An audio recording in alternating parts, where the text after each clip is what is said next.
Uh-huh.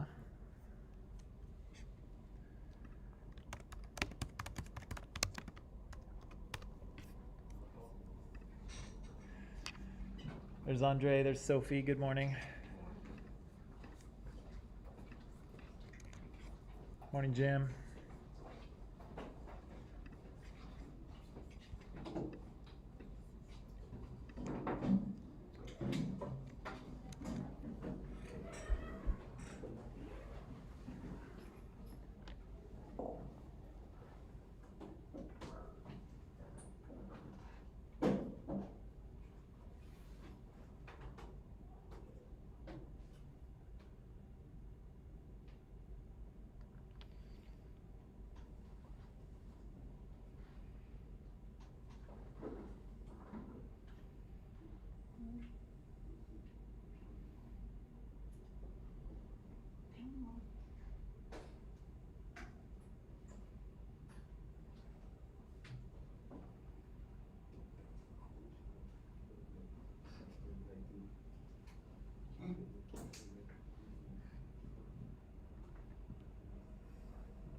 Morning, Miles.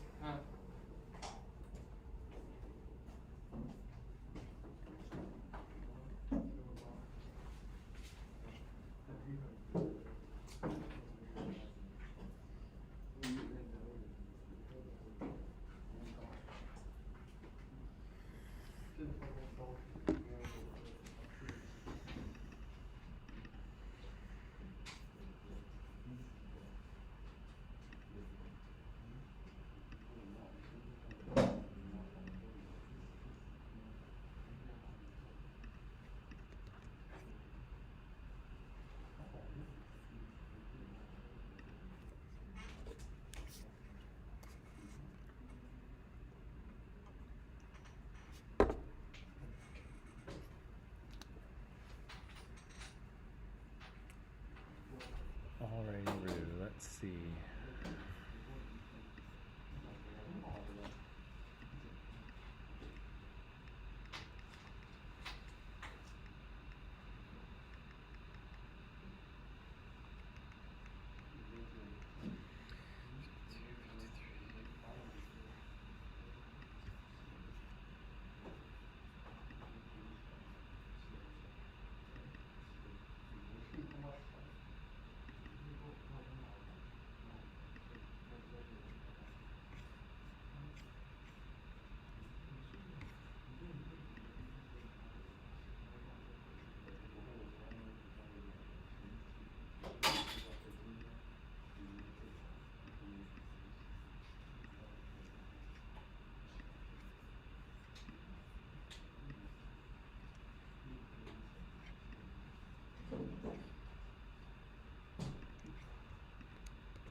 Okay, history buffs, you ready to go? Thumbs up, Andre? Ready? Yo-ya? Jim? Miles? Are you sure? Okay, here we go. So. Nope. Nope. Okay, good morning, everyone. Welcome officially to What day is today? Thursday? Thursday? Everybody's looking down and probably shouldn't be. Everybody should be looking up here. I should be able to see your eyes. So, Unadi is here. Good morning to you. And let's jump into where we were. So, on Tuesday we were talking about this guy, of course, which he's been talked about quite a bit. And he kind of comes out of this period at the end of World War I. We said that Hitler was a World War I soldier, right? And actually, I think the documentary said that he scored a couple medals while there, right? So fights in World War I for the Germans, of course. And then when he comes out of the army, he doesn't really have anything to do. Germany is a bit of a mess, and he gets a job spying on the German Workers' Party, right? Which he later joins and makes into his own political party rather than spying on them, right? Yeah, so that. We said that this group, the Nazi Party, the National, what did I say it was? National Socialist German Workers' Party. The Nazi Party tried to overthrow the government, right? Do you remember roughly when that was, or what part of Germany that was? For 5 points? Huh? Yeah, actually it was in Munich, right? Because that was where that's what we call it, right? We call it the Munich Putsch. The what? Nothing? Yeah, they would call it the Munich Putsch, right? Which is actually on the screen. You want to split the points? Okay. You haven't even talked about what the points can be redeemed for, but anyway. So yeah, this is the beer hall putsch, right, or the Munich Putsch. The Nazis try to overthrow the government by violent means, but they're not really successful, right? Again, they plan it out in a beer hall. Things that are planned over beers are, generally not good plans. At least if you're going to overthrow the government, don't do it over beers. Some of the Nazis get machine gunned. Some of them get arrested. Hitler gets arrested and goes to prison, right? And so while he's there, he writes his book Mein Kampf. But before that, actually, we'll just jump there. Yeah, he writes this book Mein Kampf, My Struggle. Again, we won't read any of it, but if you do choose to read it, I don't know. It's difficult to read. It's just kind of it reads like a rant. Right? It reads like someone who's ranting. Good morning. Someone who's ranting against all the things that they hate. That's almost what this book sounds like, and I can imagine it was what it sounded like when, Hitler said it in the first place. But if you look at the book, a lot of his ideas are there, right? And so one of the things I mentioned on Tuesday is that, some of the things that Hitler did were shocking, but should they have been surprising? Because he said all along how he felt about things and what he wanted to do. And so really the only thing is people didn't think he was going to do what he said he was going to, right? But he did, right? Let me see here. Right, so on Tuesday, I asked you to do this as an assignment for me, and I just wanted to review it with you very quickly here in class. So this section of the textbook had 3 arguments, right? 3 authors were making arguments about why Hitler came to power in the first place. And so what's one of those? Right. So there's an argument about Hitler's charisma. So explain that if you can, Sophie. Like, if it wasn't for him, then the Nazi movement wouldn't have been what it was, because he knew what people wanted to hear, and so he let them all hear that. Yeah. So, Okay. if it wasn't for him being aware, he's an actor too, Yeah. so he knows what the audience wants. Yeah. And then that was Okay, so the first argument is all about Hitler as a sort of charismatic performer, right? Somebody who knows what the people want to hear, and he's able to get up there and deliver it in a, compelling fashion. And I'm not sure how much we were able to see in the documentary, but those kind of rallies that he would hold, I know Donald Trump likes to hold rallies as well, right? Hitler's rallies are really good, okay? And I don't mean that, I'm not supportive of Hitler, but like his sense of theatrics is amazing, right? He'd have them in these big like open air arenas, and he'd have like, these columns of light going to the sky and maybe some smoke and the banners and the marching, and it's a whole thing, right? And so it's not just, it's not just a political leader, talking about his policies.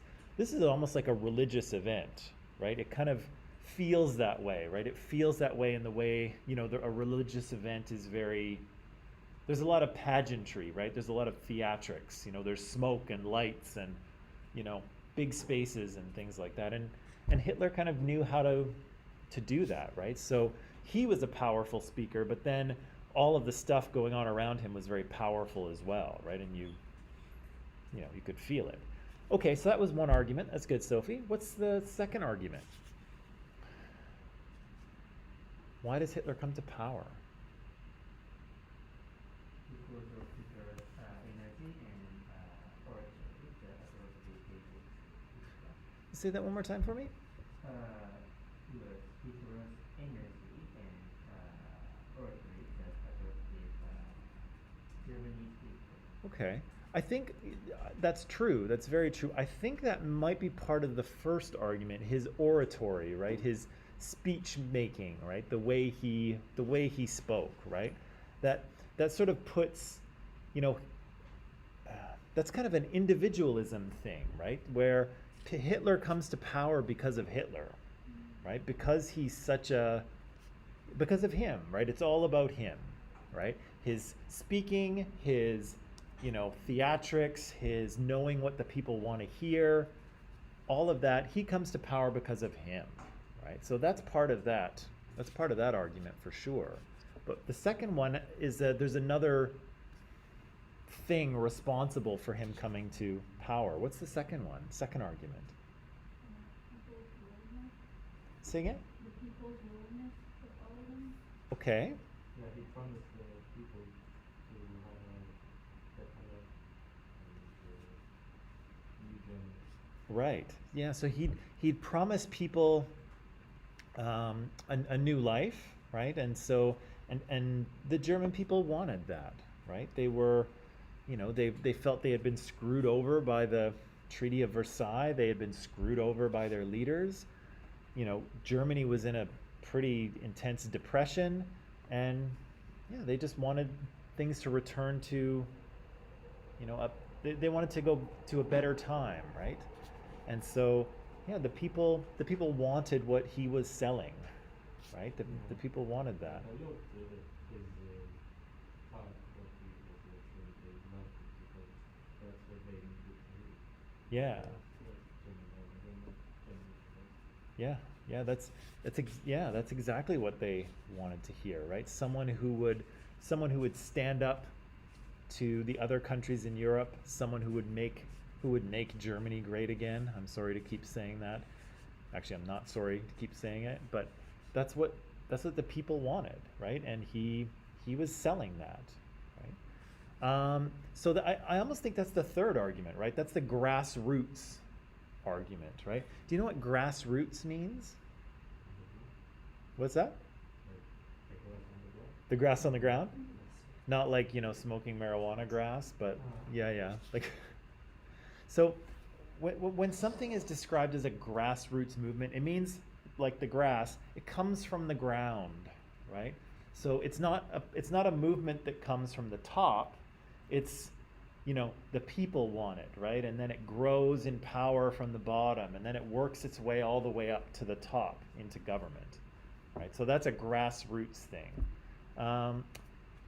We didn't talk about this, but remember when we were watching the video on the 1920s and there was prohibition where they banned the sale of alcohol? that was a grassroots movement. The people wanted that. Not all the people, as you could see, but lots of people did. The government wasn't really interested in banning it, but it came from the bottom and people were interested in it and they started pressuring their political leaders. And so finally the political leaders did something. But that came from the bottom up. It didn't come from the top down. So yeah, the third argument is saying that, yeah, there's a grassroots movement here. People were interested in regaining Germany's former power, and here's this guy who says he can do it, and they lifted him into power, right? He, from the ground up, exactly. So the second argument is a little trickier, but what does it make responsible for Hitler's rise? That's the fourth question, but we can talk about that. How is democracy responsible for someone like Hitler? I mean, he tried to overthrow the government once and he got arrested. So then he tried to do it the democratic way. Yeah. And then he got the job. Yeah. Because of them doing it like that, that's how they got the job. Yeah. Which is weird, right? Because fascism and democracy are kind of at odds, right? Fascism is authoritarian. There's one leader, right? Democracy is power for the people.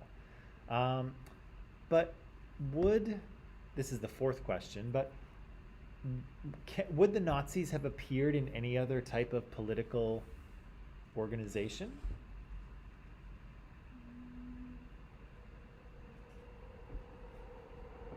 Let's list them off. In a communist state, would someone like Hitler have come to power that way? Why not?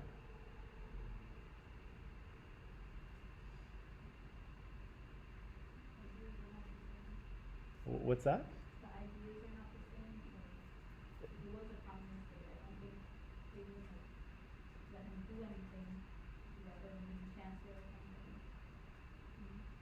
Yeah, probably not. But what is it about? What do we know about communist states? How many parties are there? How many political parties? There's one, right? You get the Communist Party, and that's all you get, right? That's the only one. So, would a fascist party be allowed in a communist state? No, right? Most communist states don't have other political parties, right? There's just the Communist Party. So you can't really have a fascist state in a communist nation because they just don't accept other parties, right? If you had a monarchy, no, right? Monarchies don't have political parties really either. They just have a king or a queen, right? Or some sort of ruler. If you had a fascist state, could another fascist party exist? No, right? Other fascist states have one party as well and one leader, and they get rid of all of their competition. They jail them or execute them, right? So really the only way for fascism to appear is through democracy, right? It's the only one that will tolerate other types of parties, right?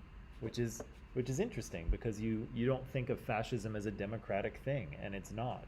But the only way a fascist can really gain power is through democracy, unless it's a military coup, I guess.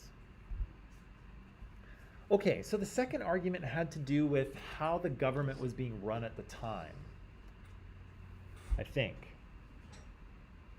Maybe it's about a couple of things. There's something about rule by decree, and then there's something about kind of like the richer industrialist Germans. There's kind of two pieces, I think. Does that sound familiar? Or am I making things up? This is something they say German history would produce someone like Hitler. Okay.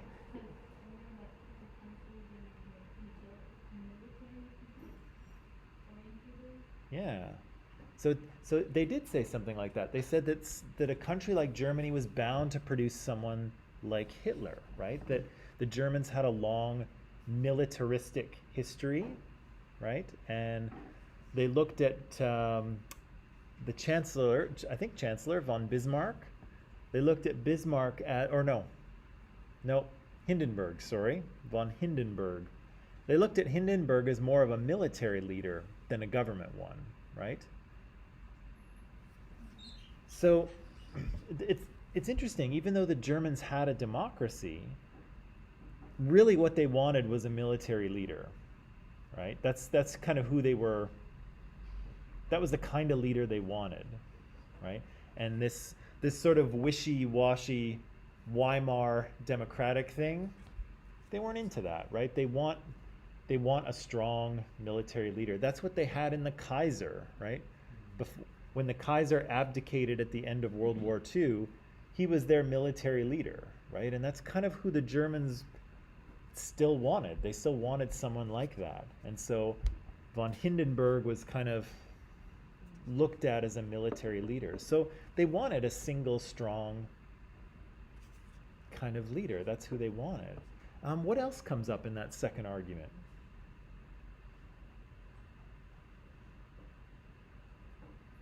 There's a couple other things. So Sophie's got a big piece there.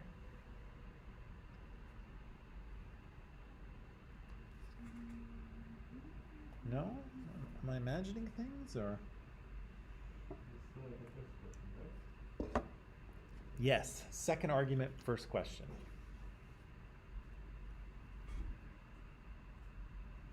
You mentioned that the Germans not trust the weak government. Yep. They don't really trust the Weimar government. They want a really strong. The landowners and the army, they were on Hitler's side. Right. The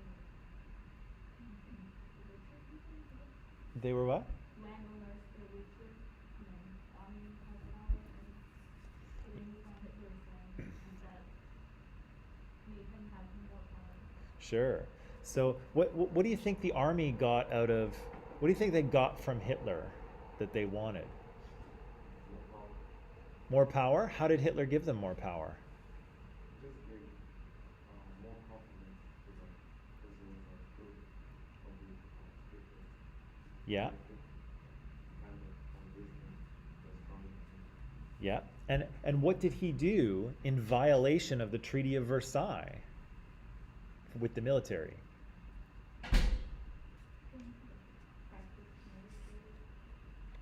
Yeah, they started running drills and he rearmed them, right? Remember what they said in the video? They said that early, like just prior to Hitler, the German army was 100,000 soldiers with no planes, no tanks, no nothing.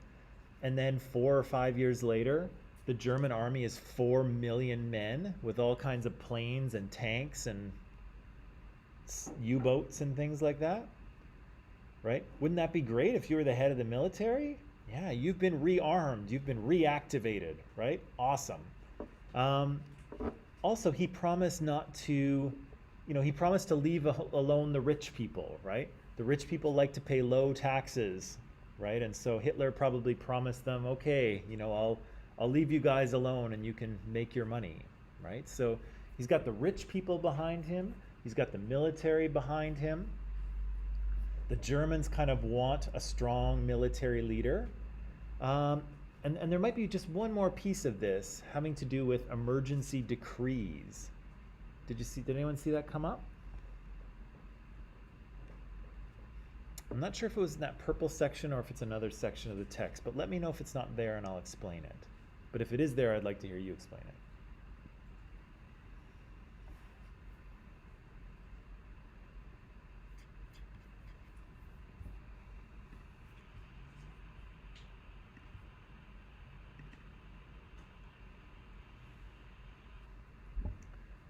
Do you see it anywhere? Something about emergency decrees?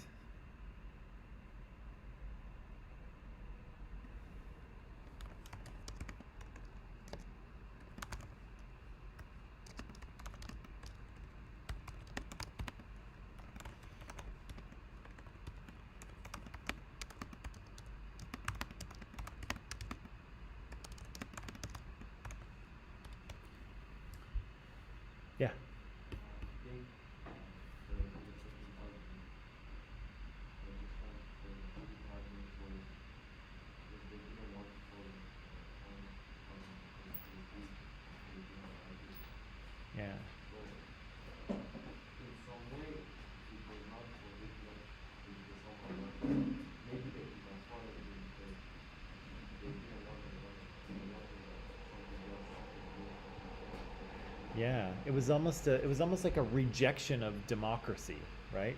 This sort of Weimar government was, not something they wanted. They didn't respect that government. They wanted the strong leader, right? They wanted, yeah, they wanted a Kaiser, right? They wanted a single leader. And here was Hitler, a strong, you know, leader dressed in, that he's always we always see him, not always, but many times we see him dressed in sort of military uniform, right?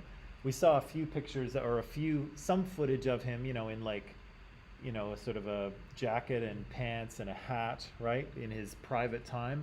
But when he goes before the people, he's in a military uniform, right?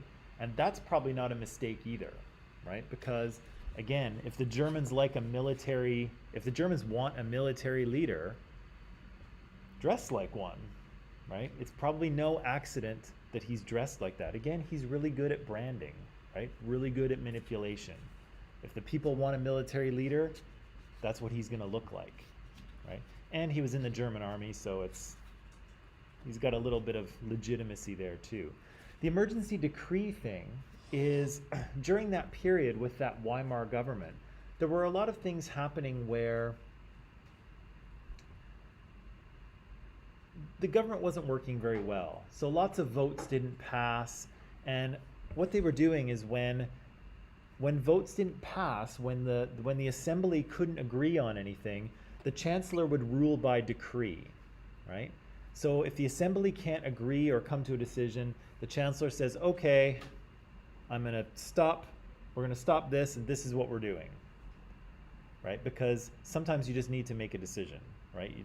The government needs to decide things in order to keep the country running. And because the assembly couldn't decide anything, the chancellor would step in and say, okay, this is what we're doing. Decision is made.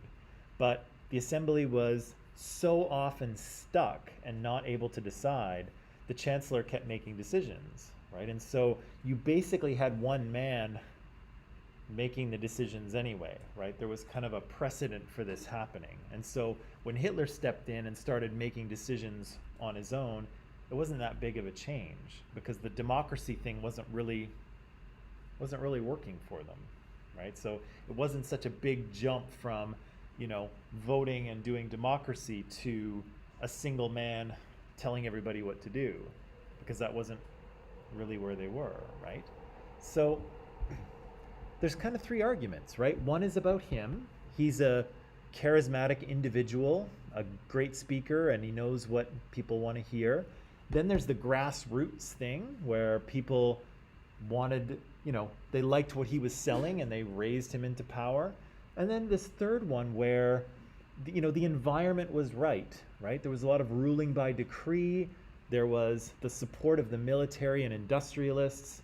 There was, the desire of the Germans for a strong military leader. And so someone like that appeared, right? But I ask you, which one do you think is the most important one? Or which do you think is which argument do you like the best?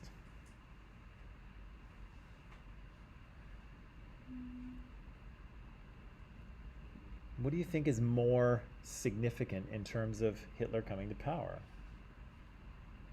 Is it him? Is it the people? Or is it the kind of political situation of the time?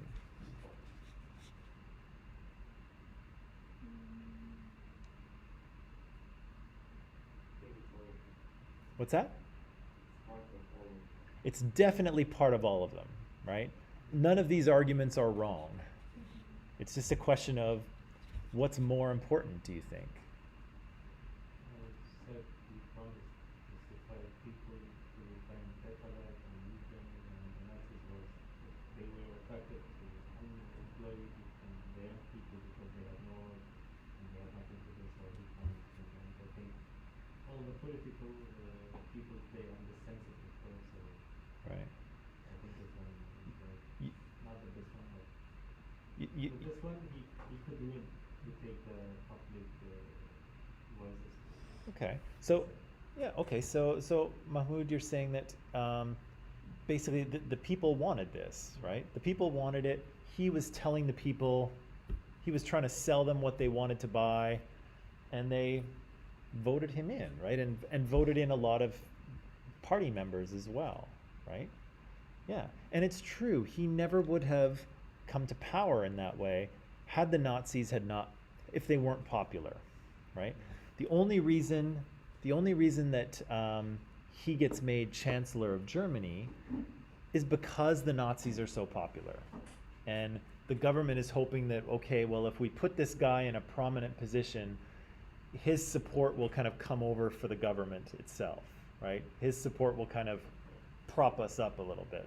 If he had no support from the people, they never would have put him into that position, right? That would, hello. They never would have put him into that position, but they do. So yeah, okay, it's good. I like that. What else? Other votes for charismatic leader or for political situation of the time? What's the most significant factor in Hitler coming to power? Well, you could maybe from every argument paper and Well, and that's the thing, right? Is that there's probably no right answer here. And again, all of these arguments have something important to show us, right? And none of them are, I don't think any of them are incorrect. They're all factors that play in, right? Just like the beginning of World War I. Yes, there's the assassination of the Archduke, but there's also a lot of other things going on, right? There's militarism and nationalism and the Balkans and the alliances and all kinds of things, right? And so here with Hitler, it's not just one thing either. It's a bunch of things that happen. And so, yeah, there's no right or wrong answer here, but it is interesting to think about how does a guy like this wind up in power? And I might ask you, similarly, how does a guy like Donald Trump wind up in power? Is it because he's so charismatic? Is it because the people put him into office?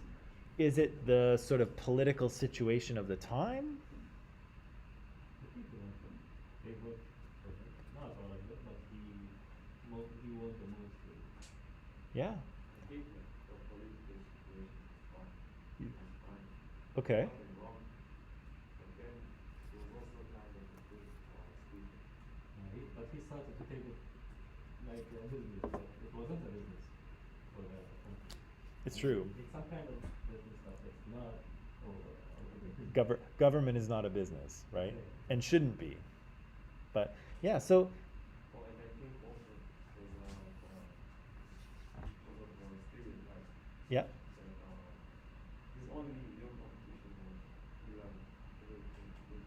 yeah, Yeah, and people have this stereotype that women can't lead as well as men. sure.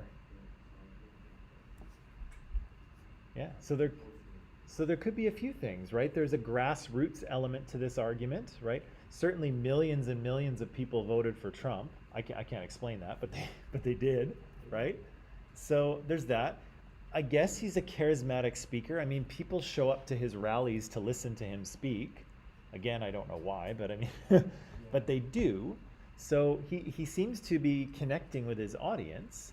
There's a political situation too, right? He ran against a woman candidate, and there is discrimination against women, and Hillary Clinton probably had to overcome that and didn't manage to overcome it, or he managed to win because of it, or so there's sort of social and political factors.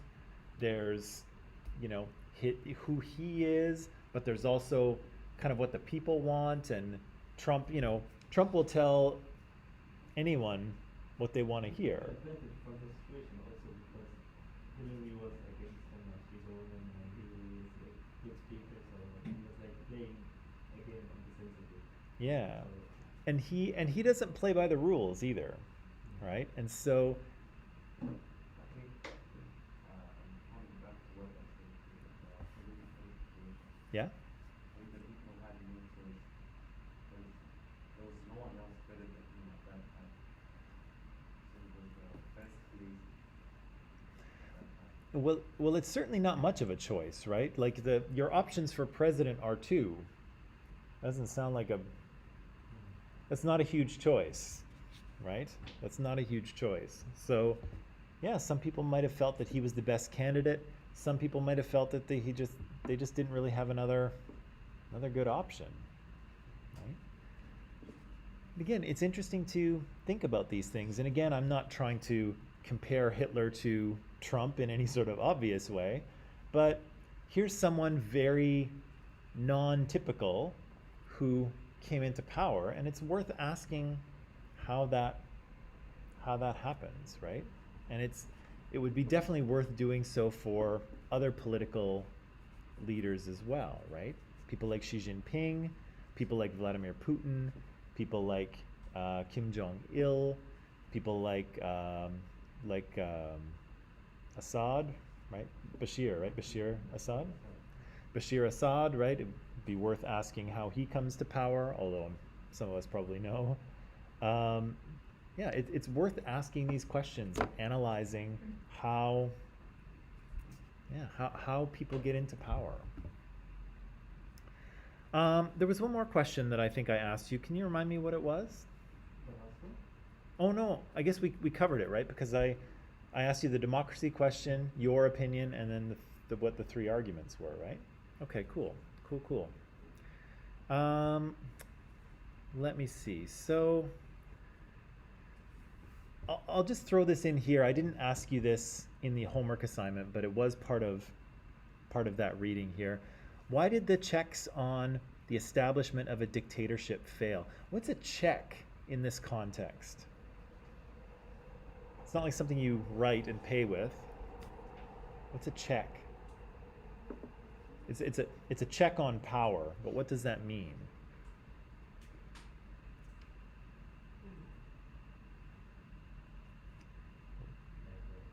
You want to take what's exactly the question? Okay. Let me just explain it because maybe I'm not asking it very well. I just want to make sure you understand what the question here means. And what it means is a check in political terms is like a limit, right? So here it's a limit on establishing a dictatorship, right? If you have a democracy, you want to have checks in place, you want to have limits in place to make sure that one person can't take power, right? And again, I think we mentioned that the United States has pretty good checks on the power of the president, right? Not the greatest, as they found out, but most of their checks were effective. And so a single person who wants to take power cannot, right? They are limited, their hands are tied in certain ways, right? And that's important. But here in Germany, those checks fail, right? And so one person is allowed to take power. And so, again, one of the reasons is that democracy is not working very well in Germany at this point, right? There's lots of little parties, and everybody votes however they want, and nothing gets passed, right? You never get 50% of votes so that a decision gets made. That's a problem, because then it seems like government's not working. It seems like democracy's not working, right? There's lots of attempts to overthrow the government, right? And in crisis mode, what do governments usually do?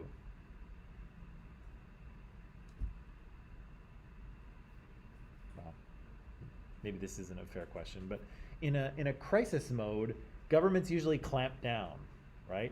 And they repress civil liberties. Sometimes there's martial law, right? They call in the military and they just start dictating things, right? Because if things get too chaotic, the government steps in and tries to regain control. And Germany is like that, right? There's attempted coups, and the communists actually managed to take power for a few days, and it's crazy, right? So the government is going to clamp down. And so there's kind of an atmosphere of that happening already. There's a depression at the same time. And again, there's this habit of ruling by decree. And so it's not a big stretch for someone like Hitler to get into power, because the country is pretty authoritarian already, right? The democracy is failing, right? It's not working. And the chancellor here is forced to step in and make decisions. And so it's easy for Hitler to step in and make decisions. And then some of the decisions he makes are to basically take full power, right? And start to sort of move his agenda forward. Okie dokie. Are we cool? Cool so far? Okay. So, yeah. I have a little bit of the text for you to read. Maybe what we'll do is I'll give you 10 minutes or so to start reading this. It's not as long as it seems, because remember, don't read any of the purple or the orange sections, okay? So you can just read the text on the white background. So that'll get you through it quicker. I've got it posted in Microsoft Teams, so I'll give you 10 minutes to start on that. Then we'll take a break, and then we'll kind of see where we are, okay? Cool? Yep. Okay. 10 minutes on the clock. And then we will talk.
Okay, hardworking people, let's take a little bit of a break and then we'll come back, finish reading, talk about some questions, okay?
Okay, people, and we're back. So I'm just looking, I'm guessing you're probably about halfway through reading, maybe give or take.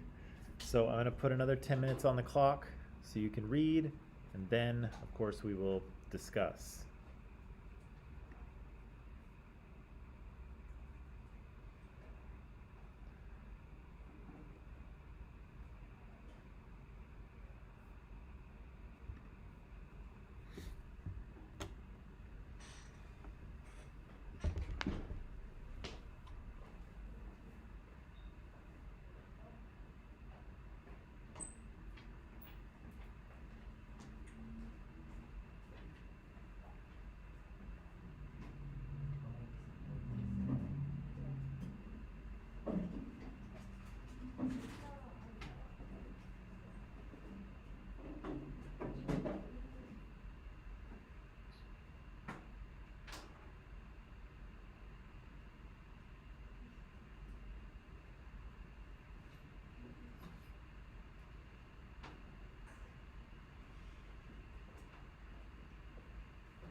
Okay, good people, can we talk about this a little bit?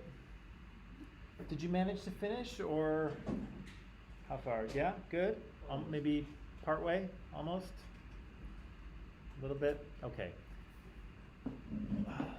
Let's talk about what Hitler's, this is the new order, right? This is Hitler's grand plan for Europe, right? And it's very ambitious. What are some parts of this big plan?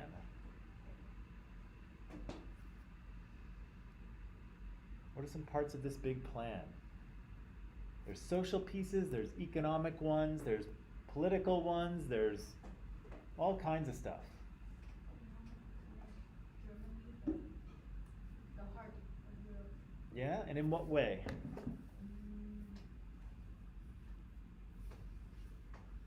We wanted to. Economic, why? Yeah. So Germany is going to be the economic heart of Europe. Europe. And what does that mean? Like what does that look like? The most countries that they have the money, Right? economic, and they are already economic because they make cars and other stuff. Right. So Germany's going to be making a lot of the money, right? The money.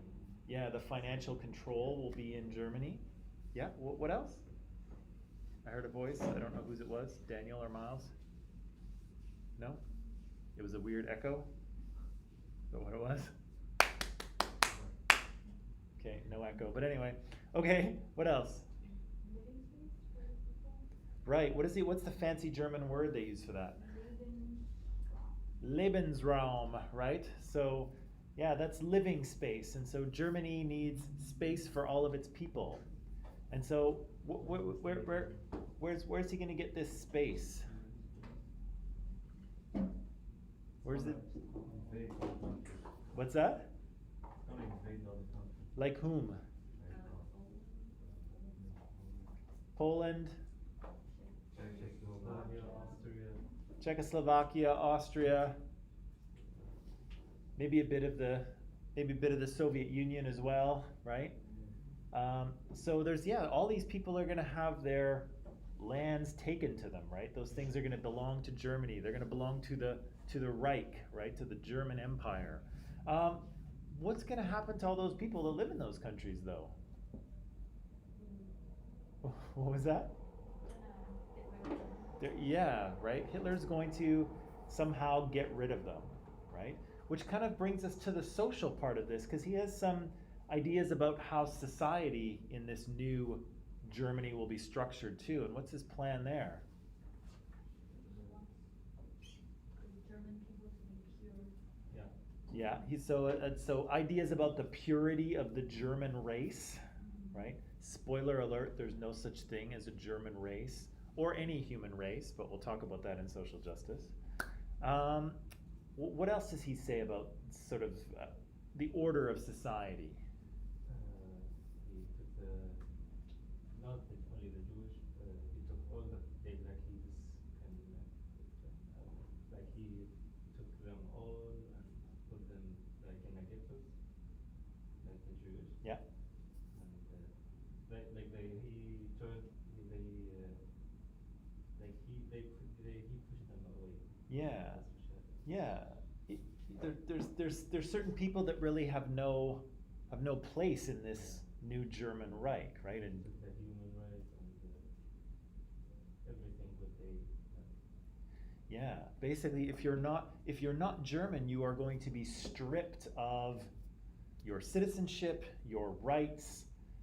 If you're lucky, you'll get just kicked out of Germany. If not, sounds like you will be eliminated, right?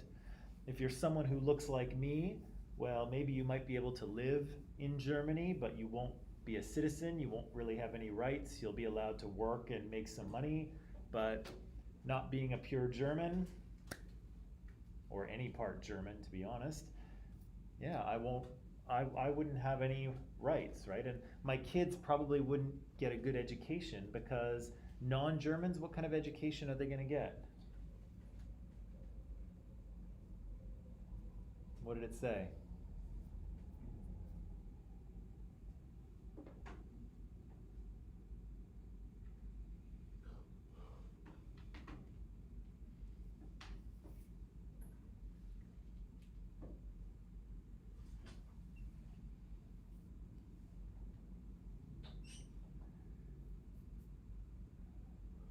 said something about, what was the phrase they used?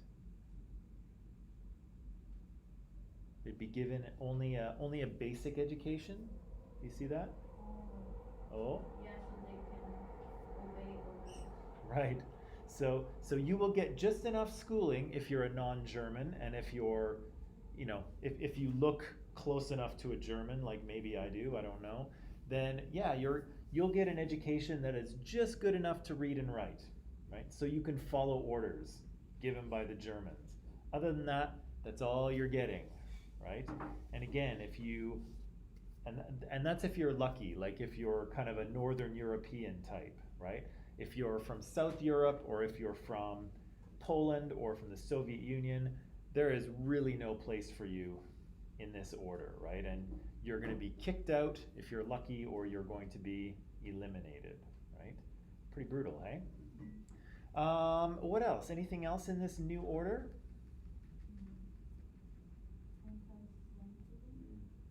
Oh, right. There's this. What's anti-Semitism? Yeah. It's a prejudice and discrimination against Jewish people. Yeah. Was it only against Jewish people, or just Jewish people out? Well, I think if you remember the video, he had pretty strong prejudices against pretty much everyone who wasn't German, right? He felt the Americans had the brain of a hen. He felt the British people were cold and unfeeling and unscrupulous. The Italians had an inferiority complex. The Slavic people, so people from Poland or Eastern Europe or Soviet Union, they were just awful, and he had a lot of prejudices against pretty much everyone. But the anti-Semitism one is interesting to note because, of course, Hitler is going to go on and, arrange for the extermination of 5 to 7 million Jewish people. But also, it's going to be interesting because he's not the only one who has that prejudice. What did they say? Remember when you were just reading here, did you see that they were going to originally deport all of those Jewish people? Yeah. But then what happened? No one was gonna take them in. That many people. Yeah. No one was going to take them in. Why do you think they weren't going to take them in?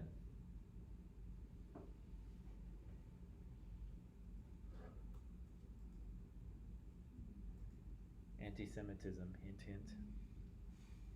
Yeah, because Hitler wasn't the only one who had prejudicial ideas against Jewish people at the time. There were lots of other countries that held these views as well. And so when the Germans tried to kick them out, there was nowhere for them to go because nobody wanted them, right? There's a famous story of, I think it's the St. Louis, where Jewish people fleeing Nazi Germany get on a ship and they sail around trying to find a country in order to get refugee status, and no one will take them. And the last 2 countries they go to, one of them is the United States, and the United States says, no, we don't want you. And then they sail on to Canada, and Canada says no too. And these people are forced to sail back to Europe, and who knows what happens to them after that. But there is a lot of anti-Semitism at the time. And so Hitler's not really, nowadays he seems kind of extreme, right, in his hatred of Jewish people. But at the time, he wasn't that different from a lot of other people. A lot of other people were anti-Semitic as well.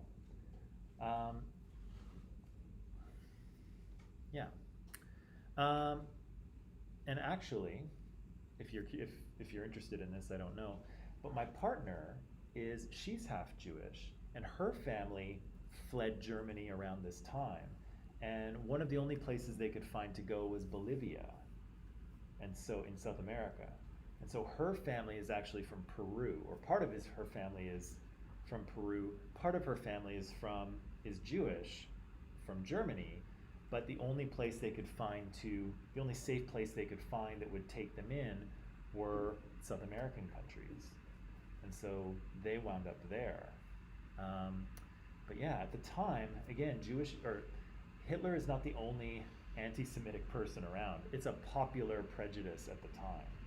And so that's part of the reason why Hitler is able to use it so well, because he's not the only one who doesn't like them. There's lots of people who don't like them. Okay?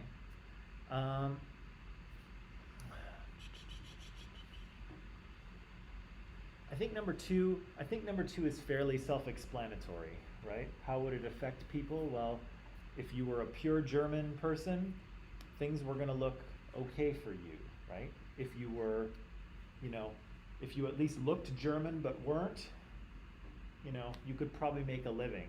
But Slavic people, people with mental or physical disabilities, homosexuals, and Jewish people, there was no place for them in that empire, right? And they were going to be eliminated. And again, Hitler managed to eliminate huge numbers of people, right, who just didn't, according to him, didn't have a place. So one of the things that happens here pretty immediately is, after Hitler gains power, he takes the office of Chancellor and President and he puts them together into Führer, the leader, and then he issues these Nuremberg decrees. What's a decree? You can Google it if you want. Decree. An official order issued by a legal authority. Yes, an official order issued by a legal authority, right? So he's the authority, and he's telling you this is how it is, right? And he did it at Nuremberg. Nuremberg's a German city. So at Nuremberg, he said these things. And what were in these decrees? What was he saying?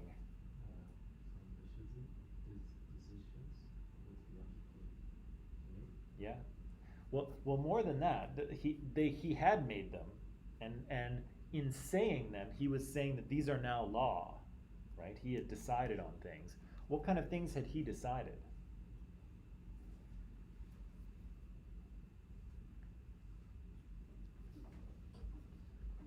That's Nuremberg. What's that?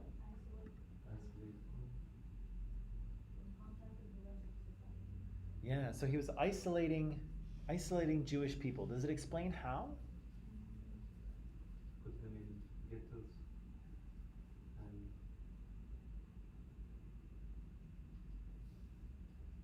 and took all the civil and social rights. Yeah, he started stripping them of their civil and their social rights, right? He started taking away their ability to sort of exist in society, right? And collecting people into ghettos. What's a ghetto? Area with everywhere is area like basic street. Yeah, it's kind of a really poor neighborhood, Exactly. right? Yeah, and lots of people are kind of get stuck there. Sometimes there's just a certain ethnic group, sometimes it's mixed, it depends.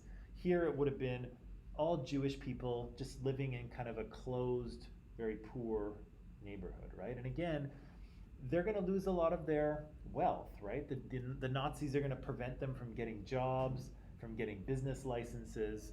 They're going to lose their income. They're going to have to move to these poor neighborhoods, and they're going to stick to themselves, right? Because again, there's a lot of anti-Semitism flying around, right? So the Jews are going to kind of huddle together in these ghettos and try and keep themselves safe, right? In a very kind of inhospitable time, right? Does it give you some more detail on the Nuremberg thing, or not so much? Okay, let me help you out here. Here we go. Oh no, you can't see that. Okay, I'll put it up on the screen in a bit. I wish I had like a wireless. I wish the projector was Bluetooth. That would be awesome. Okay, I'm gonna put it on my list of things I want the college to buy. Bluetooth projectors. Do they have those? You guys don't know, do you? No. They must. Everything has Bluetooth. Your people's toasters have Bluetooth now. Yeah, you can make toast from anywhere in the world. You can't eat it, but you can make it. I don't know. Okay, so here's what the laws are. I'll put them on the screen for you next time so you can see them, but I'll tell you what they are. There's two laws. One of them is the law for the protection of German blood and German honor. Okay, and so what that means is that Jewish people and Germans are no longer allowed to marry. Okay, no marrying, no sexy time, no babies, nothing. Right? There's a barrier between the Germans and the Jewish people. They also said that part of that law was also that that German women could not work in Jewish households. Okay, so you couldn't work as a nanny, for instance. Maybe like a rich Jewish family, and you were a young German woman. You could work for them and look after their kids. Hitler says no, right? That's not happening either. He also passed the Reich citizenship law, and that declares that only those of German or related blood were eligible to be Reich citizens. Okay, so again, basically that means citizenship is only for pure blood Germans, right? Everyone else is just, doesn't matter if you were born in Germany or if your parents or your grandparents were born in Germany, doesn't matter anymore. You're now in the house of the Germans, right? Your place here is, subject to whether they want to keep you or not, right? So, yeah, people lose their citizenship, right? They lose their, their money. They lose their businesses, right? All of that is taken away from them to preserve it for Germans, right? So, yeah, unless you're a pure German, you are not a Reich citizen. You're a state subject, and you are, you do not have citizenship rights. Which, again, when you think about it, is the exact opposite of what Canada is, right? Canada, I've talked about this in other classes, but Canada has a Charter of Rights and Freedoms, right? We have a big list. It's part of our Constitution. You can Google it and look at it if you want. But our Charter of Rights and Freedoms is, it applies to everybody, right? All of you even. So even though none of you are Canadian citizens, almost all of those rights apply to you, with the exception of voting, and you can't vote, and you can't enter and leave the country, at will, right? You need a visa or a permit of some type, probably most of you. But other than that, all of those rights apply to you. So your sort of fundamental freedoms, the freedom to practice your religions, the freedom not to be discriminated against by your gender, sexuality, race, religion, ethnicity, any of that stuff. All of those things apply to you, even though you're not citizens, right? You're very recent arrivals. But we extend those rights to everyone. Hitler's doing the opposite, right? He's saying only Germans get rights at all. Everyone else is, we'll treat you as we want, right? Which again is a very fascist thing to do, right? The state comes before the individual, and any rights are given or taken away by the state, depending on how they feel. Okie dokie, let me see. I said 1 to 4, right? That's 3. Okay, let's do Kristallnacht. That's an easy one. What is this Kristallnacht? A 17-year-old Jewish guy assassinated the German diplomat. Right. And then the Nazis, they attacked Right. Germany to put fear into the Jewish people. Yeah. They killed a bunch of people. Yeah, well, and more than that, right? So yeah, we have the incident is this young Jewish man. He assassinates, he kills a German diplomat. I think it actually happens in Paris. I don't even think it happens in Germany. Yeah, it's in Paris? Yes, it doesn't even happen in Germany, but still, the Nazis are only too happy to punish the Jewish people for it, right? So what did they say? How many people get arrested? How many men get arrested? 26,000 male Jews were arrested Yeah. and sent to concentration camps. Yikes. So they arrest 26,000 Jewish men and send them off to camps, right? There's lots of rapes, there's murders. What else did the Nazis do? Wait, they raped Some of them. Broke glass. They broke a lot of glass, right? They also ran haunted the temple. Right? The Jewish temple. Right? They destroyed Jewish temples, Jewish synagogues, Jewish businesses get their windows broken. What else? And they fined the Jewish people when they were the ones that did all the damage. Right. So again, the Nazis kind of go wild for a night and, you know, rape and murder and arrest, and keep in mind, this is the government, right? This isn't a political party. The government is doing this. And we give that a fancy name. It starts with a P. Do you see it in there? In pogroms? Is it pogroms? Pogroms? I think it's pogroms. That's a word that we don't usually use in speech very much, so I've seen it written a lot, but not said. Purification. Huh? Purification. Oh, it's what? Pogroms, yeah, sorry. That's another P word, I guess, that is also in bold, right?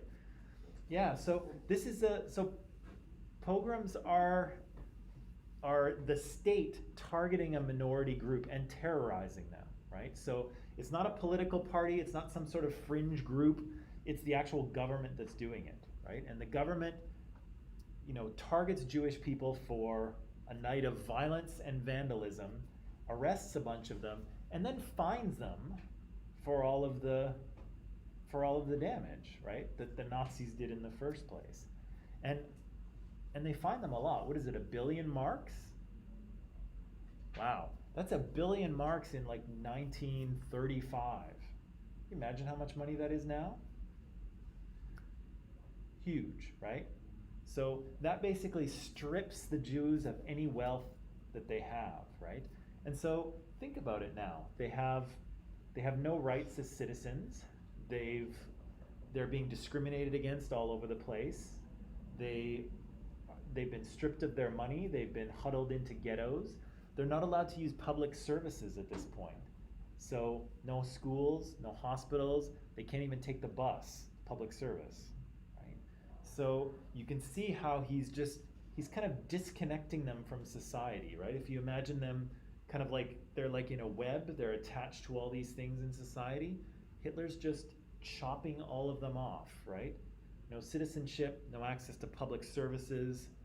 They're in their own neighborhood, just kind of socially and legally isolating them, right? Very concerning. Okay, we're about a minute over. So that is all for today. Have a good afternoon. Come back tomorrow. Tomorrow we'll talk a little bit about Nazi propaganda, I think. Okay. Have a good afternoon, guys.